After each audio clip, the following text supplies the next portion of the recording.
أشهد أن لا إله إلا الله وحده لا شريك له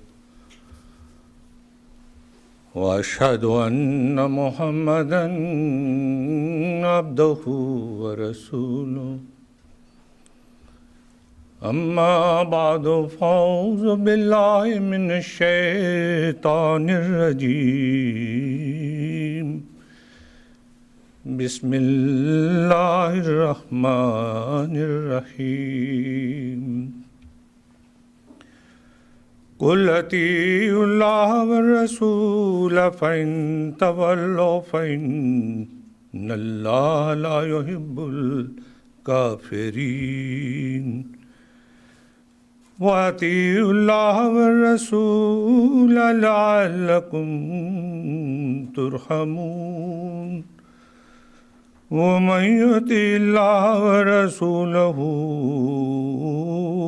فَقَدْ فَازَ فَوْزًا عَظِيمًا۔ اس جلسہ کا جو ہمارا تھیم وہ خلافت، نظام اور اطاعت۔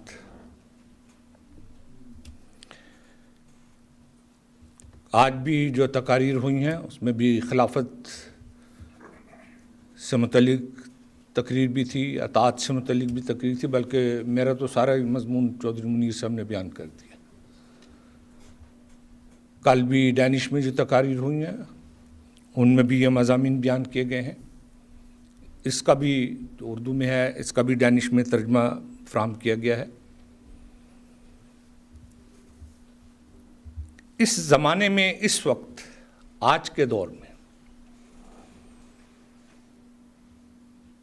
سب سے زیادہ ضرورت اسی بات کی ہے کہ ہم ان تین چیزوں کو سمجھ لیں۔ کل بھی میں نے بتایا تھا یہ خلافت جو حضرت مسیح موعود علیہ السلام کے بعد قائم ہوئی ہے، اس کی پیشگوئی آن حضور صلی اللہ علیہ وسلم نے فرمائی تھی کہ خلافت علی منہاج النبوت قائم ہوگی۔ یہ کوئی وہ خلافت نہیں جس کو لوگوں نے بنا لیا ہے، حکومتوں نے بنایا ہو۔ اس خلافت کو خدا تعالیٰ نے قائم کیا ہے۔ اس کی پیشگوئی 1400 سال پہلے کی گئی تھی۔ اس کا وعدہ قرآن کریم میں اللہ تعالیٰ نے کیا تھا۔ اور خلافت کا کام کیا ہے؟ خلافت کا کام یہ ہے کہ جو نبی مشن لایا اس کو آگے جاری رکھے، اس کی تکمیل کے لیے کوشش کرے، کیونکہ نبی بھی انسان ہے، ایک زندگی ہے اس کی، پھر اس کو بھی وفات ہو جاتی ہے۔ تو اس کے مشن کو آگے جاری رکھنے کے لیے خلافت کا نظام، یہ سنت اللہ ہے، ہر نبی کے بعد خلافت قائم ہوتی ہے۔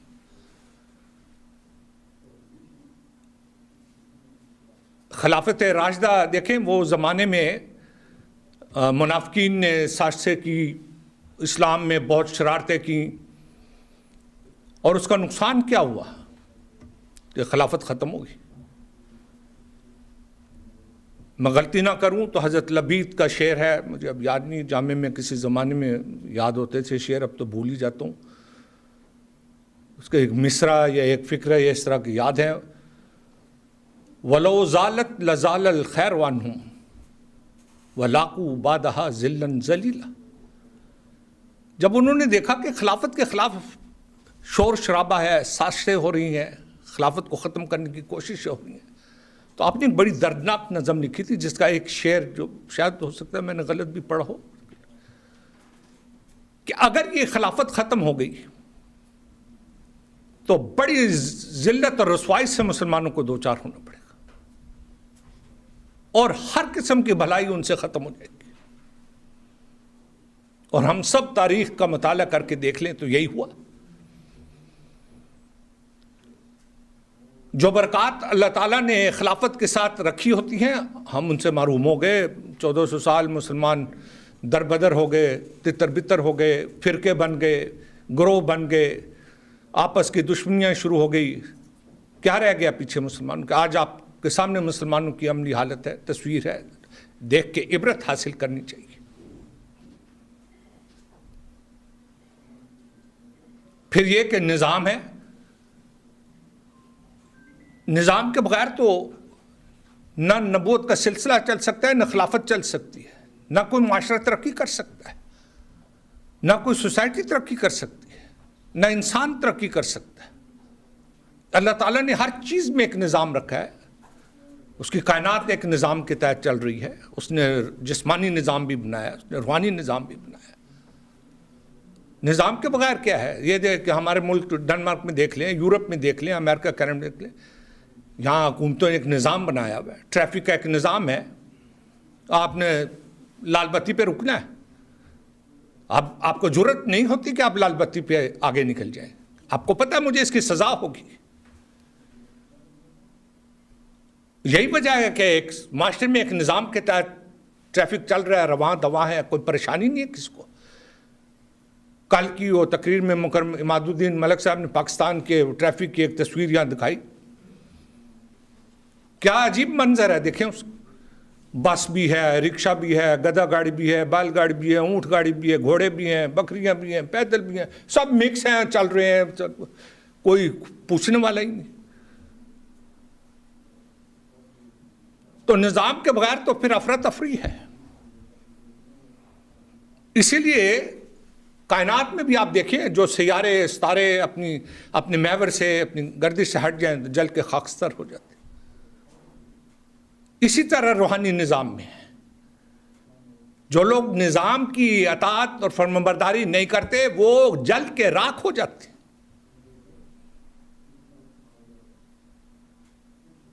ان کی کوئی حیثیت نہیں ہے۔ پانی کے قطرے اگر سمندر میں اکٹھے ہو جائیں تو کیسی طاقت ہے سمندر کی، اسی میں سے ایک قطرہ باہر نکالنے تو ایک دم کیا ہوا نکل جائے گی، اس کی کوئی طاقت ہے۔ لیکن وہی قطرے جب اکٹھے ہوتے ہیں تو کیسی طاقت بنتی ہے۔ اور یہی اسلام ہمیں سکھاتا ہے، اس نظام میں، اطاعت میں، خلافت میں، کہ ایک جماعت، ایک امام ہے، وحدانیت ہے، توحید ہے، اللہ بھی واحد ہے، اللہ اپنے بندے بھی واحد لا شریک دیکھنا چاہتا ہے۔ کسی شاعر نے لکھا ہے کہ وحدہ لا شریک کے بندے وحدہ لا شریک ہوتے ہیں، وہ متفق، متحد، پیار محبت اور اخوت کے اس ہار میں پروئے ہوتے ہیں۔ آج بھی بڑی اچھی مثال حضرت مسلم موعود کی بیان کی تھی، تسبیح، دانے ہیں، اس کے اوپر ایک بڑا دانہ ہے، سب اس کے تابع ہیں، جڑے ہوئے ہیں اس کے ساتھ۔ تو تسبیح کہہ لیں، ہار کہہ لیں، جڑے ہوئے ہیں تو جڑے، ہار ہے، خوبصورت ہے، گلے کی زینت ہے، اچھا لگتا ہے۔ وہی موتی بکھر جائیں تو کیا وقت ہے اس کی، کیا حیثیت ہے اس کی۔ بس احمدیوں کو تو اتنا عرصہ گزر گیا ہے یہ باتیں سن سن کے، اس طرح عمل کرنا چاہیے کہ جس طرح حضور صلی اللہ علیہ وسلم کے صحابہ اطاعت کا نمونہ دکھاتے تھے، کہ ہر وقت انتظار کرتے تھے کہ رسول پاک صلی اللہ علیہ وسلم کی طرف سے کوئی ارشاد ہو تو ہم لبیک۔ یہ نظام نہیں چل سکتے بغیر اطاعت کے۔ اگر نظام اور اطاعت یا ان میں سے ایک چیز کو بھی آپ نکال دیں، آپ خلافت کو ایک طرف کر دیں تو کیا رہ گیا؟ نہ نظام ہے نہ اطاعت ہے۔ آپ نظام نکال دیں تو کیا رہ جائے گا؟ خلافت چل ہی نہیں سکتی بغیر نظام کے، بغیر اطاعت کے کوئی نظام نہیں چل سکتا، خلافت نہیں چل سکتی، تینوں لازم و ملزوم ہیں۔ اسی لیے قرآن کریم میں اللہ تعالیٰ نے اطاعت میں بہت زور دیا ہے، بہت زور دیا ہے۔ آیات کی آیات بھری پڑی ہیں قرآن کریم۔ میں نے ابھی 3 آیات کے حصے یہاں تلاوت کیے ہیں، میں ان کا ترجمہ ابھی آپ کے سامنے رکھ دیتا ہوں کہ تو کہہ دے کہ اللہ کی اطاعت کرو اور رسول صلی اللہ علیہ وسلم کی۔ بس اگر وہ پھر جائیں، نہیں کرتے اطاعت، تو یاد رکھو کہ اللہ کافروں کو پسند نہیں کرتا، نافرمانوں کو پسند نہیں کرتا۔ اللہ تعالیٰ فرما برداروں کو پسند کرتا ہے، اطاعت کرنے والوں کو پسند کرتا ہے۔ پھر فرمایا اور اللہ اور اس کی رسول کی اطاعت کرو صلی اللہ علیہ وسلم، لعلکم ترحمون، تاکہ تم پہ اللہ تعالیٰ کا رحم نازل ہو۔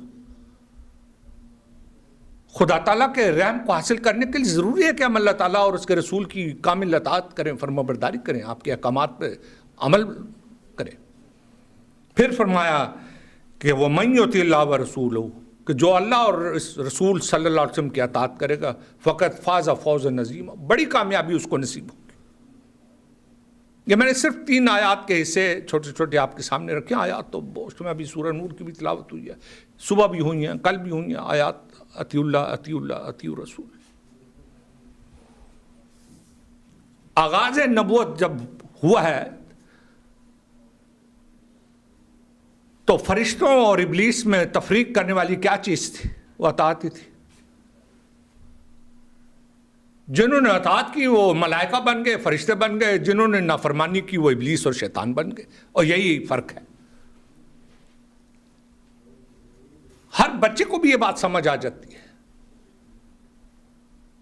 اللہ تعالیٰ نے یہ مضمون ابتدائے آفرینش سے ہمیں سکھا دیا ہے کہ اگر اطاعت کرو گے تو خدا کے فرشتوں بن جاؤ، ملائکہ میں شامل ہو جاؤ گے، اور نہیں کرو گے تو پھر شیطان اور ابلیس بن جاؤ گے، جن کے بارے میں خدا تعالیٰ نے بڑی وارننگ اور انذار دیا کہ شدید عذاب سے دوچار کروں گا۔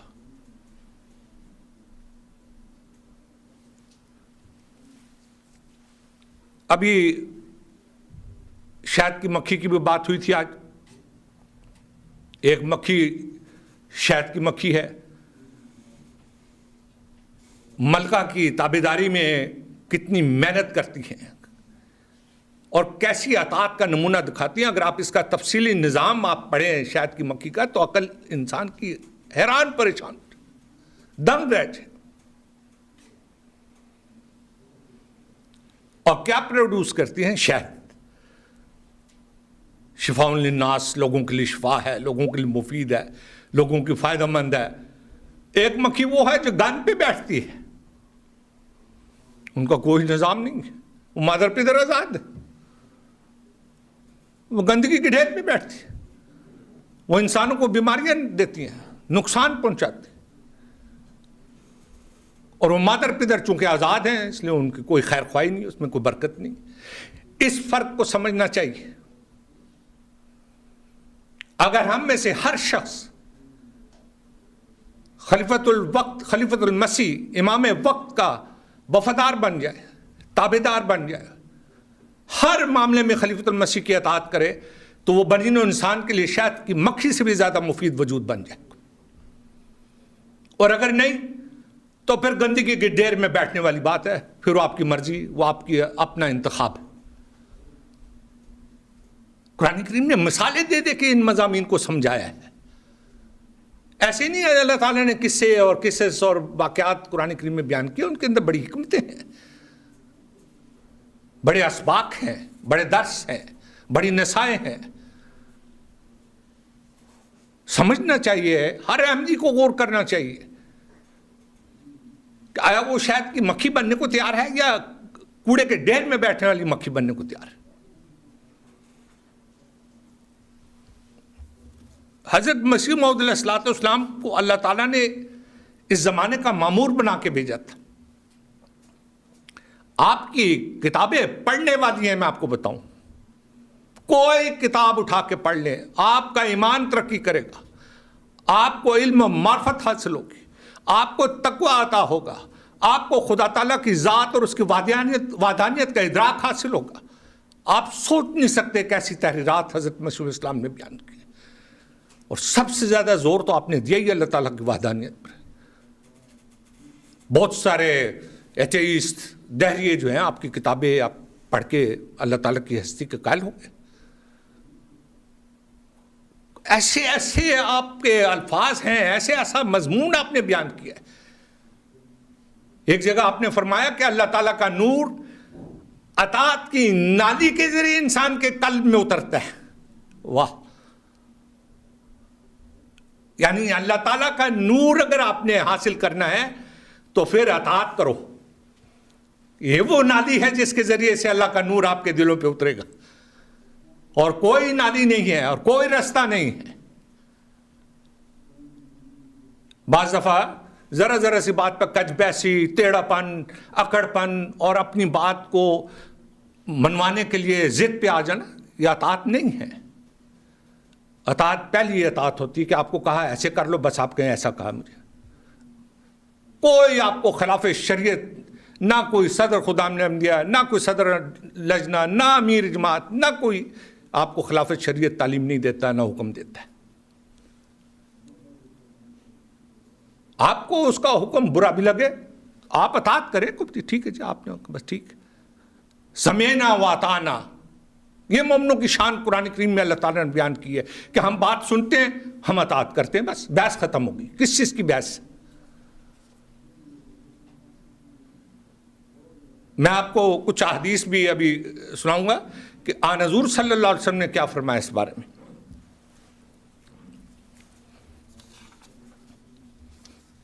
ابھی بہت سارے واقعات آپ نے سنے ہیں اطاعت کے. میرا بہت سارا مضمون کا حصہ چونکہ آ چکا ہے، میں اس کو اب مختصر کر دوں گا.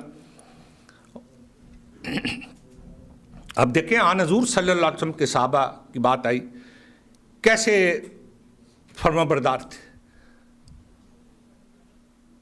قرآن کریم میں جیسے کہ آج بیان ہوا واقع آیا نا کہ اگر کوئی آپ کسی کے گھر جائیں، دستک دیں، گھر والا کہے کہ بھئی ابھی میں نہیں آپ کو ملنا چاہتا، آپ واپس چلے جائیں، تو اللہ کہتا ہے لوٹ جاؤ.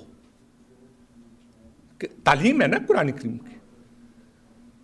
اب صحابہ میں تو اشتیاق ہوتا تھا کہ اطاعت کرنی ہے، کسی طرح اللہ تعالیٰ کے حکم کی اطاعت کرنی ہے.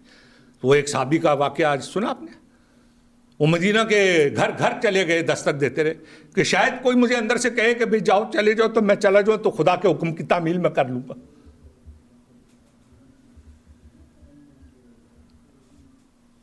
لیکن آج ایسا دور ہے کہ آپ کسی کے گھر جائیں اور رکے آپ چلے جائیں، اس وقت میں نہیں ملنا چاہتا، تو وہ آ کے 100 آدمیوں کو کہے گا بڑا بدتمیز ہے، بڑا گندا انسان ہے. خدا کا حکم ہے کہ جب آپ کو کہا جائے کہ آپ لوٹ جاؤ تو آپ لوٹ جاؤ. صحابہ کے اطاعت کا یہ حال تھا کہ بڑے بڑے پڑھے لکھے، بڑے بڑے جید صحابہ کے اوپر عام سادہ لوگ بعض دفعہ نگران بنا دیے جاتے تھے، لیکن اب سب اطاعت کرتے تھے کہ ہمارا نگران ہے، اس کو ہمارا نگران بنا ہے.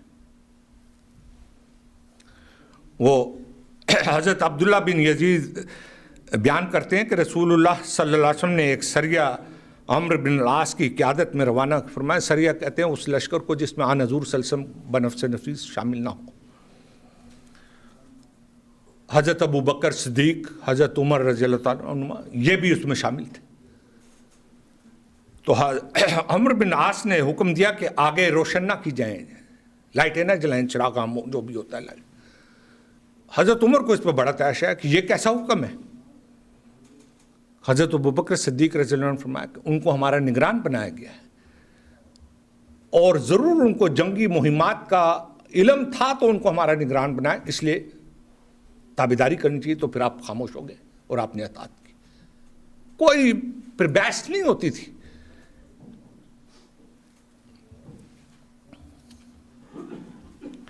حضرت عمر رضی اللہ تعالیٰ عنہ کا قول ہے کہ اسلام تو جماعت سے ہی ہے. جماعت کیا ہوتی ہے؟ مسجد میں آپ اس کا نمونہ دیکھ لیں،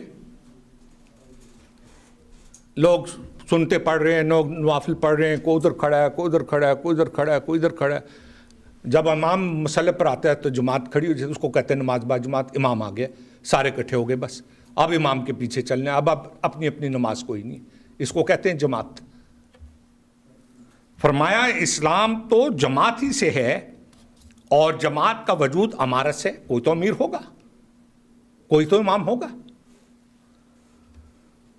اور امارت قائم نہیں رہ سکتی جب تک اطاعت نہ ہو. اب امام نماز پڑھے، جیسے کل بھی میں نے بتایا تھا، آج بھی آپ نے سنا کہ وہ نماز پڑھا رہا ہے، غلط بھی پڑھا سکتا ہے، تو ہمارا یہ کام نہیں کہ ہم اپنی پڑھنا شروع ہو جائیں. ایک دفعہ سبحان اللہ کہہ دیا، امام نے ٹھیک کر لیا، الحمدللہ. نہیں کیا تو غلط پڑھو، ہم نے بھی غلط پڑھنی ہے، حکم یہی ہے. یہ نمونہ اللہ تعالیٰ نے ہمیں سکھایا اطاعت کا، کہ اسی سے جماعت قائم رہتی ہے. اگر ہر شخص یہ سمجھ کے کہ امام نے یہاں غلطی کی ہے میں تو اپنی پڑھوں گا، تو اجتماعیت قائم نہیں رہ سکتی، جماعت نہیں قائم رہ سکتی، نظام نہیں قائم رہ سکتا. پھر وہی نظام بنے گا جو پاکستان کے ٹریفک کا یا اور بھی ممالک میں اس طرح کے ٹریفک کے نظام ہیں، کوئی افراتفری ہے.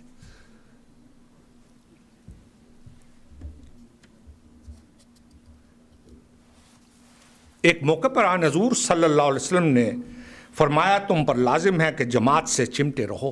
دیکھیں, جماعت سے چمٹے رہو اور تفرقے سے بچتے رہو. وَاعْتَصِمُوا بِحَبْلِ اللَّهِ وَلَا تَفَرَّقُوا. سنن آج بھی صبح کی آیات میں تھا. اللہ کی رسی کو پکڑ لو, تفرقہ نہ کرو, کیونکہ جو تفرقہ اور انتشار پیدا کرتے ہیں خدا تعالیٰ ان سے نفرت کرتا ہے. خدا تعالیٰ ان سے پیار نہیں کرتا. خدا تعالیٰ نے ان کے لیے بڑے عذاب کی خبریں دی ہیں. ہر اس وجود کو جو انتشار پیدا کرتا ہے, تفرقہ پیدا کرتا ہے جماعتوں میں, نظام میں, اس کو اللہ تعالیٰ نے عذاب کی بشارتیں دی ہیں.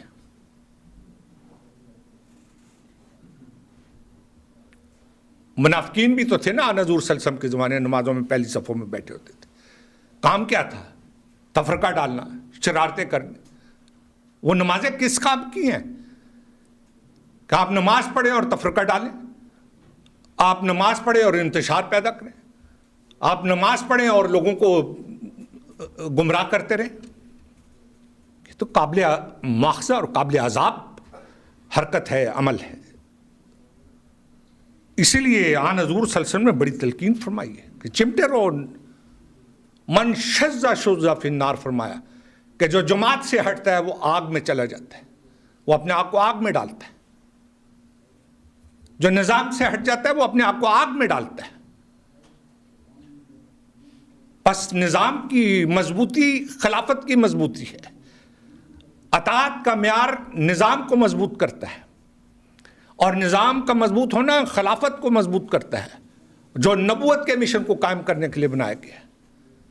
اور ہم اپنی ایک ہی شرارت اور رکھنے سے, انتشار سے اطاعت کو بھی خیر بات کہہ دیتے ہیں, نظام کے بھی خلاف چلتے ہیں اور خلیفہ وقت کے بھی خلاف چل پڑتے ہیں. تو ہمیں کیا مل رہا ہے؟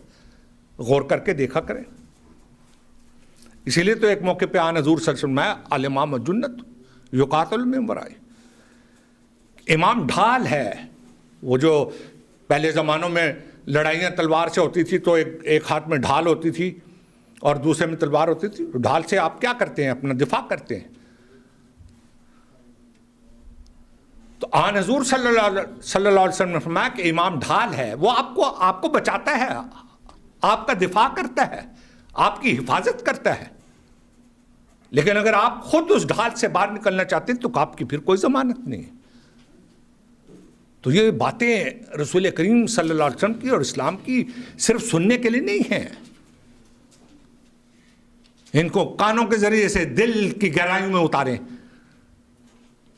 تاکہ وہ وجود بنے جو خلافت کے لیے بھی سلطان نصیر ثابت ہوں اور جماعت کے لیے بھی مفید و بابرکت ہوں.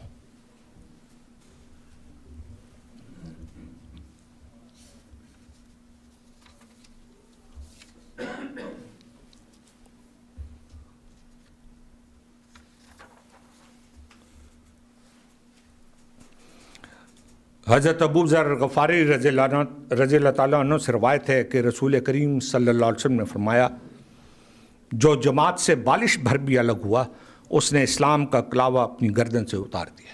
بالش ایک ہاتھ کو کہتے ہیں, یعنی جماعت سے آپ ایک ہاتھ بھی الگ ہوتے ہیں, دور ہوتے ہیں, تو آپ اسلام کو خیر بات کہہ دیتے ہیں, پھر آپ کا اسلام نہیں رہتا.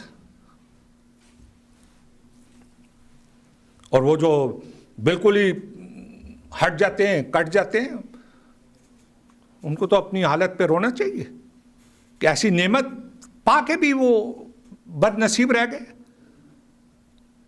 ایسا نور اللہ تعالیٰ نے خلافت کے ذریعے ہمیں عطا کیا ہے اور ہم اس کے باوجود پھر بھی تاریکی میں چلے جائیں, تو ہمیں تو بڑا افسوس کرنا چاہیے. آن حضور صلی اللہ علیہ وسلم نے یہ بھی ایک موقع پہ فرمایا کہ جماعت پر اللہ تعالیٰ کا ہاتھ ہوتا ہے, کہ برکات جو ہیں وہ جماعت کے ساتھ وابستہ رہنے میں ملتی ہے. تسکین ہے, طمانینت ہے, بشاشت ہے, خوشحالی ہے, علم و معرفت ہے, تقوی ہے, یہ سب جماعت کے ساتھ وابستہ رہنے میں نصیب.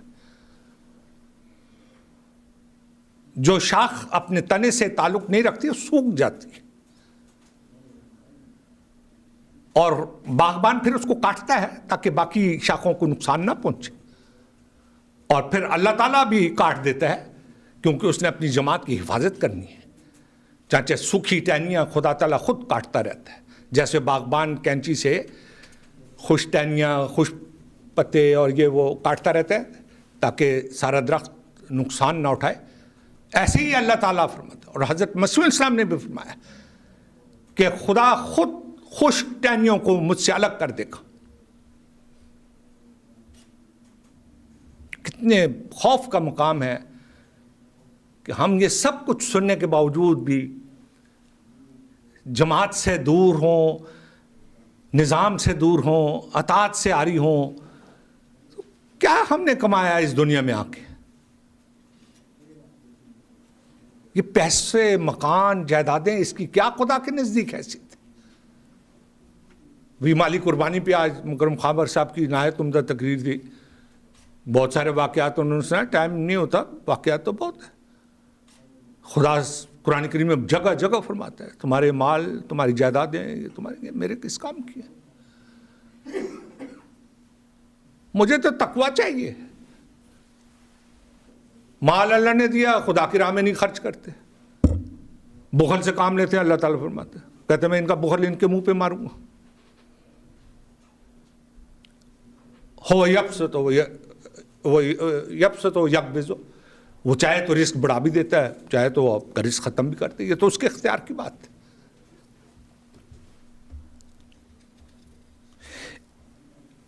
ایک روایت یہ ہے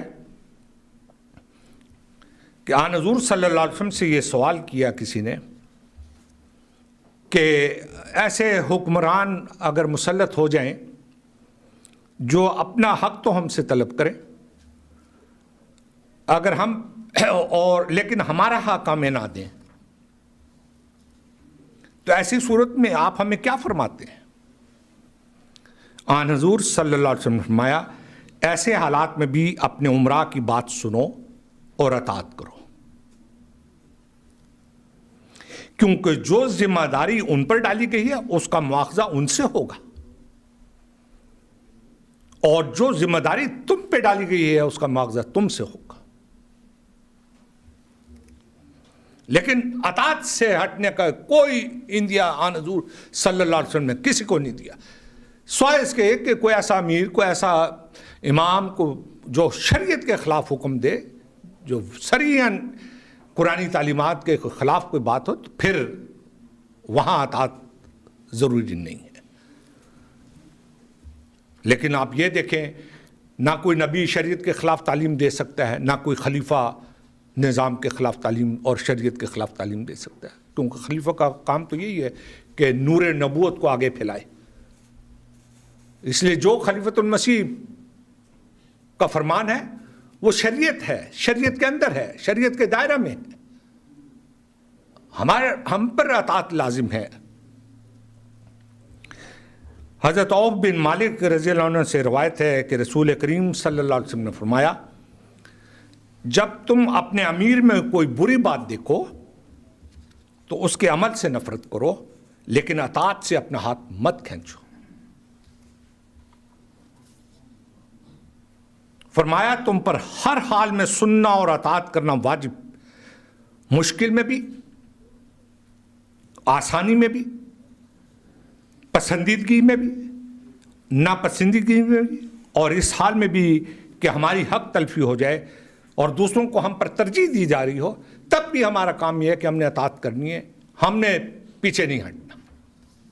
یہ آن حضور صلی اللہ علیہ وسلم کی نصائح ہے، میں یہ حدیث سے پڑھ کے سنا رہا ہوں۔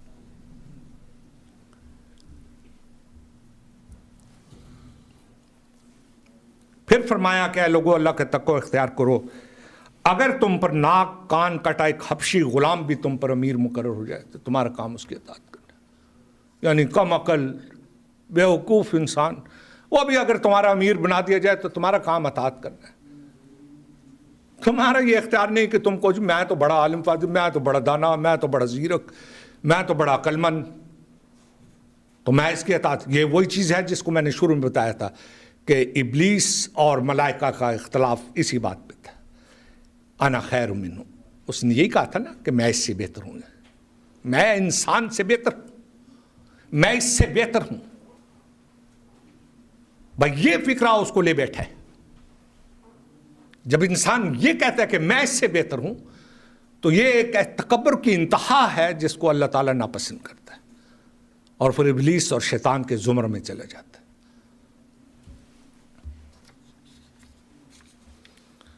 حضرت خلیفۃ المسیح اول رضی اللہ تعالیٰ نے موقع پہ فرمایا خلافت سے محبت ہے تو پھر نظام جماعت اور نظام خلافت کا حصہ ہے، اس کی بھی پوری اطاعت کریں. لیکن تینوں چیزیں آ گئی. خلافت سے محبت ہے تو نظام سے محبت کرو، اور نظام سے محبت کرنی ہے تو پھر اطاعت کرو. ایک دوسرے کے بغیر نہیں چل سکتے.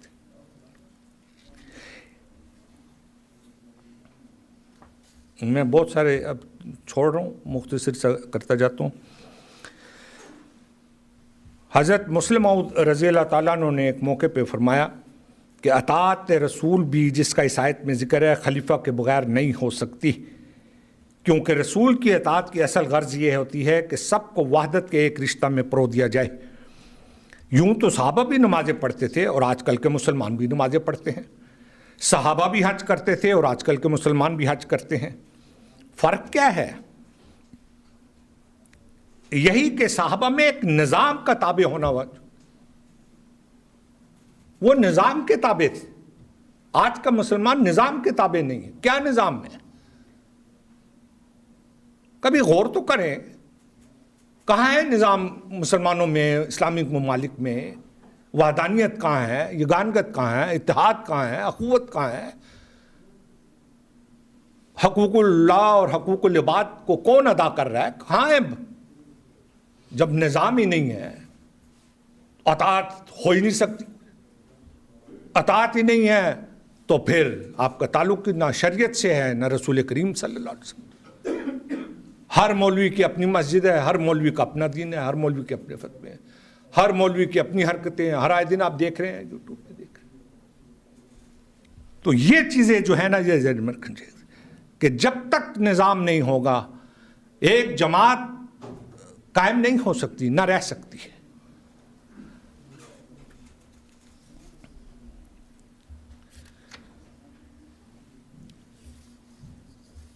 ہمارے پیارے امام حضرت خلیفۃ المسیح الخامس اید اللہ تعالیٰ بن نصر العزیز نے ایک خطبہ جمعہ میں ارشاد فرمایا، اگر ہم جائزہ لیں تو اکثر موقع پر یہ نظر آئے گا کہ اطاعت کے وہ معیار حاصل نہیں کرتے جو ہونے چاہیے. اگر کسی بات پر عمل کر بھی لیں تو بڑی بے دلی سے عمل کریں. جو مرضی کے خلاف باتیں ہوں، اللہ تعالیٰ اور اس کے رسول کے جو حکم ہے، ان آیات میں اتنی بار جو اطاعت کا حکم ہے یہ خلافت کے جاری رکھنے کے وعدے کے ساتھ ان آیات میں آیا ہے. گویا اللہ تعالیٰ فرما رہا ہے کہ خلافت کا نظام بھی اللہ تعالیٰ اور اس کے رسول کے احکامات اور نظام کا ایک حصہ ہے.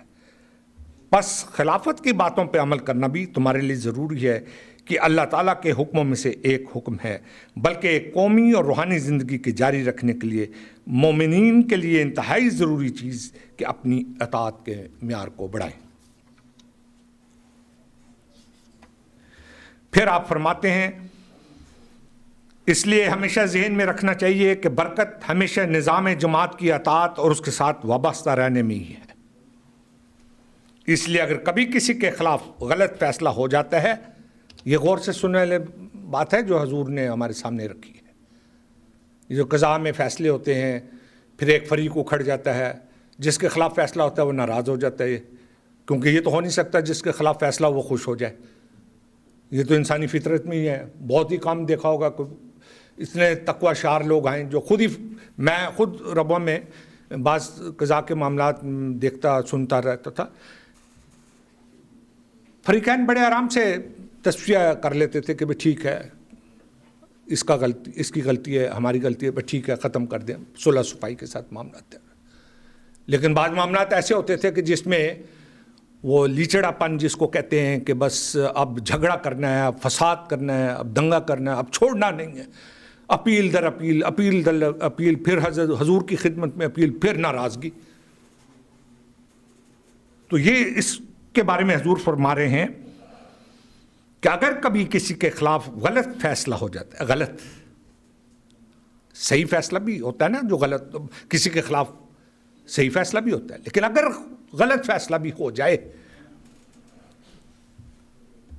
تو جیسا کہ میں نے پہلے کہا ہے، صبر کا مظاہرہ کرنا چاہیے، بے صبری کا مظاہرہ نہیں کرنا چاہیے۔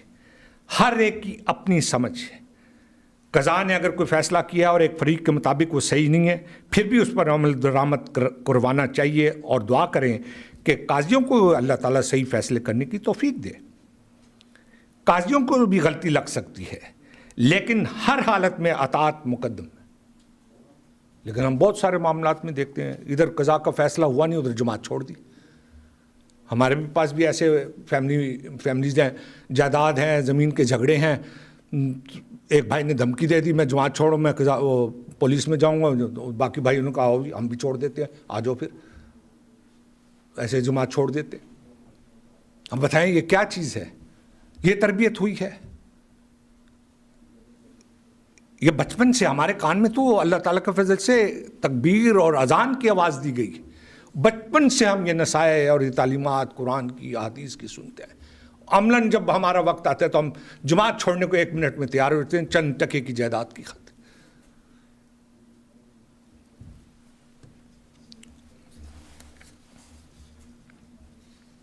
پھر آپ فرماتے ہیں جماعت جب بڑھتی ہے تو منافقین بھی اپنا کام کرنا چاہتے ہیں، حاسدین بھی اپنا کام کرتے ہیں۔ اب یہ بھی دیکھیں آج کل کے سوشل میڈیا وغیرہ پہ جماعت کے خلاف وہ جن کو مجھے بعض دوستوں نے بس کلپ بھیجے جن میں لکھا ہوتا ہے کہ جی وہ ایکس مربی ہو گیا، وہ فلاں احمدی ہو گیا، اس کا یہ آ رہا ہے، اس کا یہ کلپ آ رہا ہے۔ میں نے پھر تحقیقات کروائی، پتہ لگا کہ ہر ایک کے پیچھے کوئی نہ کوئی ایک واقعہ لگا ہوا ہے۔ کسی کی بیوی سے لڑائی ہوئی، قضا میں کیس چلا، فیصلہ اس کے خلاف ہو گیا تو جماعت چھوڑ گیا، اب جماعت کے خلاف وہ گن بگر ہے۔ کوئی لڑکی تھی وہ شادی سے پہلے حاملہ ہو گئی، اس کو اخراج کی سزا ہو گئی، اب وہ جماعت چھوڑ کے تو دوسروں کے پاس جا کے پیسے لے کے جماعت کے خلاف بیانات دیتی ہے۔ اور یہ چیزیں اب یوٹیوب پہ عام آتی ہیں۔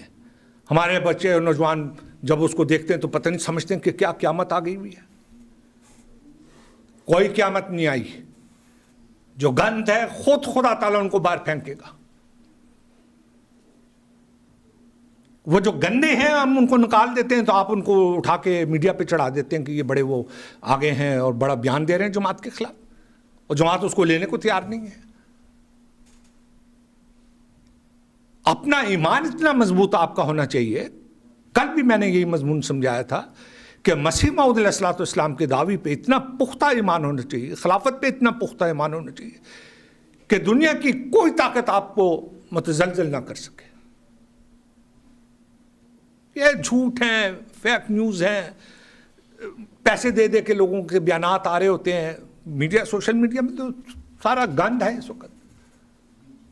آپ خلیفہ وقت کی باتیں سنیں، آپ جماعت کے علماء کی باتیں سنیں جو آپ کو اسلام اور احادیث کی تعلیمات دیتے ہیں، درس دیتے ہیں، ان سے آپ کو فائدہ ہوگا۔ منفی پروپیگنڈا اور گندا پروپیگنڈا اور جھوٹا اور بے بنیاد ان کو سن کے آپ کیا حاصل کریں گے؟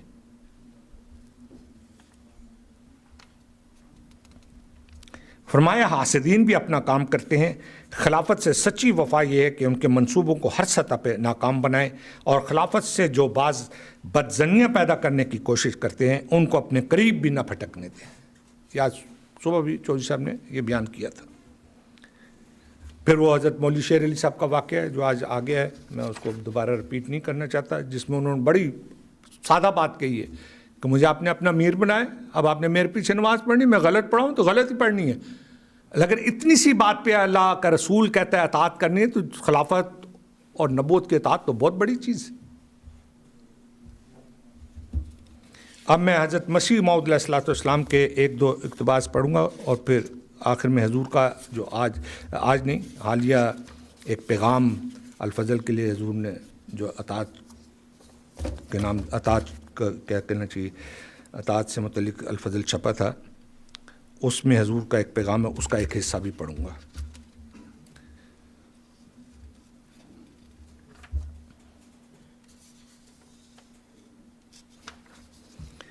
حضرت مسیح موعود علیہ الصلوۃ والسلام فرماتے ہیں اگر تم میری پیروی کرو گے تو اپنے اندر کے بتوں کو توڑ ڈالنے کے قابل ہو جاؤ گے، اور اس طرح پر سینہ کو جو طرح طرح کے بتوں سے بھرا پڑا ہے پاک کرنے کے لائق ہو جاؤ گے۔ تزکیہ نفس کے لیے چلہ کشیوں کی ضرورت نہیں ہے۔ یہ چلہ کشی پرانے زمانے میں ایک عام رواج ہوتا تھا، لوگ گھر سے باہر نکل کے جنگلوں میں غاروں میں مجاہدات بجا لاتے تھے، چلہ کشیاں کرتے تھے۔ آپ فرماتے ہیں تزکیہ نفس کے لیے چلہ کشیوں کی ضرورت نہیں۔ رسول کریم صلی اللہ علیہ وسلم کے صحابہ نے چلہ کشیاں نہیں کی تھیں، بلکہ ان کے پاس ایک اور چیز تھی، وہ رسول اللہ صلی اللہ علیہ وسلم کی اطاعت میں محو تھے۔ بھئی یہ تزکیہ نفس کا ذریعہ تھا، اطاعت۔ جو نور آپ میں تھا صلی اللہ علیہ وسلم، وہ اس اطاعت کی نالی میں سے ہو کر صحابہ کے قلب پر گرتا اور ما سوا اللہ کے خیالات کو پاش پاش کرتا جاتا تھا۔ تاریکی کی بجائے ان سینوں میں نور بھرا جاتا تھا۔ اس وقت بھی خوب یاد رکھو، وہی حالت ہے جب تک وہ نور جو اطاعت کی نالی میں سے آتا ہے تمہارے قلب پر نہیں گرتا، تزکیہ نفس نہیں ہو سکتا۔ چلہ کشیاں اور 40 دن کے روزے اور وہ غاروں میں عبادات، اس سے نہیں تزکیہ نفس ہوتا، اطاعت سے۔ نور اللہ اطاعت کے ذریعے انسان کے قلب پہ اترتا ہے، کیونکہ انسان کا سینہ محبت الانوار ہے، اور اسی وجہ سے وہ بیت اللہ کہلاتا ہے۔ بڑا کام یہی ہے کہ اس میں جو بت ہیں وہ توڑے جائیں اور اللہ ہی اللہ رہ جائے۔ وہ ایک حدیث سے قدسی بھی ہے کہ آن حضور صلی اللہ علیہ وسلم کہ اللہ تعالیٰ کی ذات اتنی وسیع ہے، اتنی بڑی ہے کہ وہ آسمان اور زمین میں سما نہیں سکتی، لیکن وہ قلب مومن میں سما جاتی ہے، انسان کے دل میں سما جاتی ہے۔ اسی لیے حضرت مسیح علیہ السلام نے بھی فرمایا کہ عرش الہی انسان کا دل ہے۔ اگر انسان چاہے کہ خدا اس کے دل میں جلوہ گر ہو جائے تو پھر فرمایا پھر اطاعت ایسی اطاعت ہو کہ جس میں نافرمانی کا دور کا بھی شائبہ نہ ہو۔ یہ خدا کے مامور کی باتیں ہیں۔ پھر آپ فرماتے ہیں اللہ اور اس کے رسول اور ملوک کی اطاعت اختیار کرو۔ اطاعت ایک ایسی چیز ہے کہ اگر سچے دل سے اختیار کی جائے تو دل میں ایک نور اور روح میں ایک لذت اور روشنی آتی ہے۔ مجاہدات کی اس قدر ضرورت نہیں جس قدر اطاعت کی ضرورت ہے، مگر ہاں یہ شرط ہے کہ سچی اطاعت ہو، اور یہی ایک مشکل امر ہے۔ اطاعت میں اپنے ہوائے نفس کو ذبح کر دینا ضروری ہوتا ہے، بدون اس کے اطاعت ہو نہیں سکتی، جذبات کی قربانی کرنی پڑتی۔ اور ہوائے نفس ہی ایک ایسی چیز ہے جو بڑے بڑے موادوں کے قلب میں بھی بت بن سکتی۔ توحید کے بڑے علمبردار ہوں لیکن ہوائے نفس کی خاطر پھر سب توحید نکل جاتی ہے، پھر اس میں بت سمائے جاتے ہیں۔ فرمایا صحابہ رضوان اللہ علیہم اجمعین پر کیسا فضل تھا اور کس قدر رسول اللہ صلی اللہ علیہ وسلم کی اطاعت میں فنا شدہ قوم تھی۔ یہ سچی بات ہے کہ کوئی قوم نہیں کہلا سکتی اور ان میں ملیت اور یگانگت کی روح نہیں پھونکی جاتی جب تک کہ وہ فرمانبرداری کے اصول کو اختیار نہ کریں۔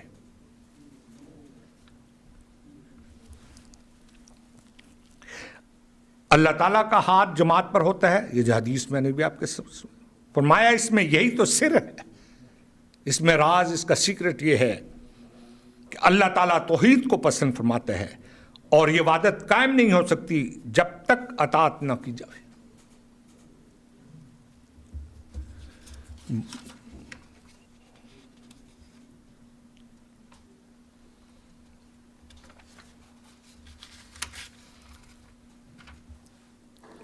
پھر آپ فرماتے ہیں، میں نے بہت سارے ایسا چھوڑ دیا ہے وقت کی مناسبت سے، کیا اطاعت ایک سہل امر ہے؟ سہل کہتے ہیں آسان کو۔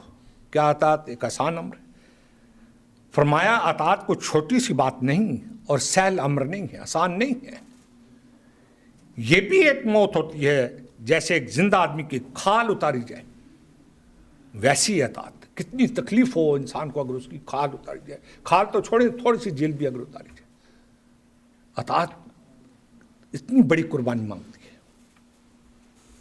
جو شخص پورے طور پہ اطاعت نہیں کرتا وہ اس سلسلہ کو بدنام کرتا ہے۔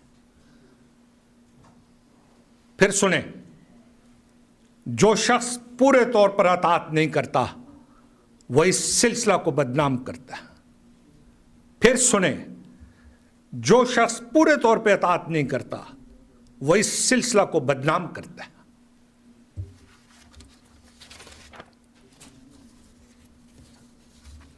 اب آخر میں حضرت امیر المومنین خلیفۃ المسیح الخامس اید اللہ تعالیٰ بن نصر العزیز کے پیغام کا ایک حصہ میں پڑھ دیتا ہوں جو الفضل اطاعت نمبر شائع ہوا ہے، اس میں ہے۔ فرمایا، کسی بھی قوم یا جماعت کی ترقی کا معیار اور ترقی کی رفتار اس قوم یا جماعت کے معیار اطاعت پر ہوتی ہے۔ جب بھی اطاعت میں کمی آئے گی ترقی کی رفتار میں کمی آئے گی، اور الہی جماعتوں کی نہ صرف ترقی کی رفتار میں کمی آتی ہے بلکہ روحانیت کے معیار کے حصول میں بھی کمی آتی ہے۔ یہ عملاً یہ صورتحال ہے کہ جتنا بعض ہم میں سے لوگوں نے اطاعت کو چھوڑا ہے، ترک کیا ہے، دور ہوئے ہیں، وہ روحانیت سے گر گئے ہیں، عاری ہو گئے ہیں۔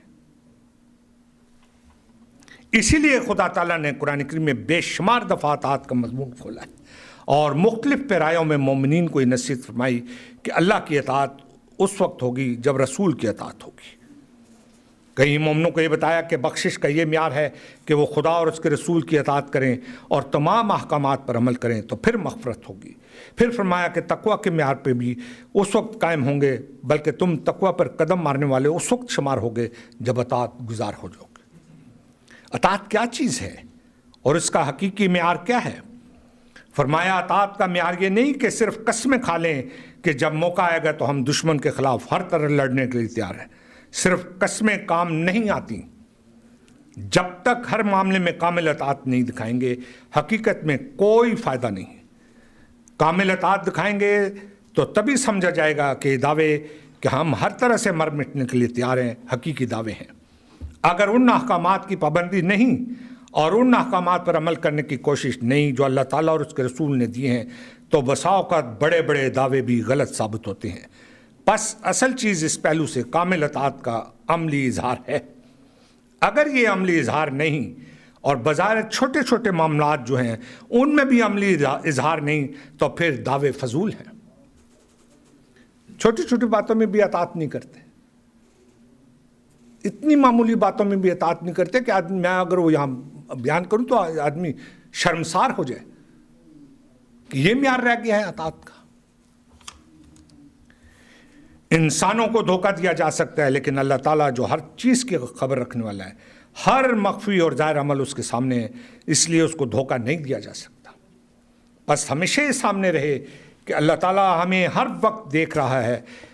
ایک حقیقی مومن کو اس بات کو ہمیشہ پیش نظر رکھنا چاہیے، اور جب ایک انسان کو اس بات پر یقین قائم ہو جاتا ہے کہ اللہ تعالیٰ ہمیں دیکھ رہا ہے تو پھر صرف قسمیں ہی نہیں رہتی بلکہ دستور کے مطابق اطاعت کا اظہار ہوتا ہے۔ ہر معروف فیصلے کی کامل اطاعت کے ساتھ تعمیل ہوتی ہے۔ اللہ اور اس کے رسول کی اطاعت بجا لانے کے لیے انسان حریص رہتا ہے، اس کے لیے کوشش کرتا ہے۔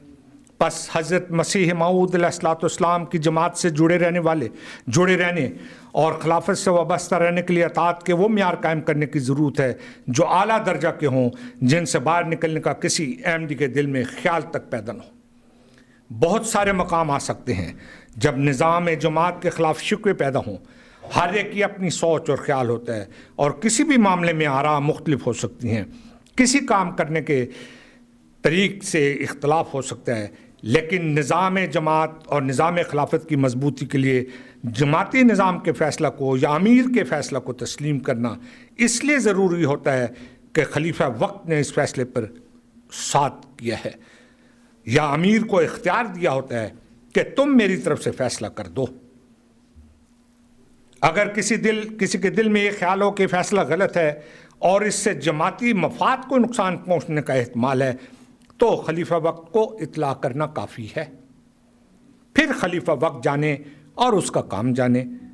اللہ تعالیٰ نے اس کو ذمہ دار اور نگران بنایا ہے، اور جب خلیفہ خلافت کے مقام پر اپنی مرضی سے نہیں آتا بلکہ خدا تعالیٰ کی ذات اس کو اس مقام پر، اس منصب پر فائز کرتی ہے، تو پھر خدا تعالیٰ اس کے کسی غلط فیصلے کے خود ہی بہتر نتائج فرما دے گا، ظاہر فرما دے گا،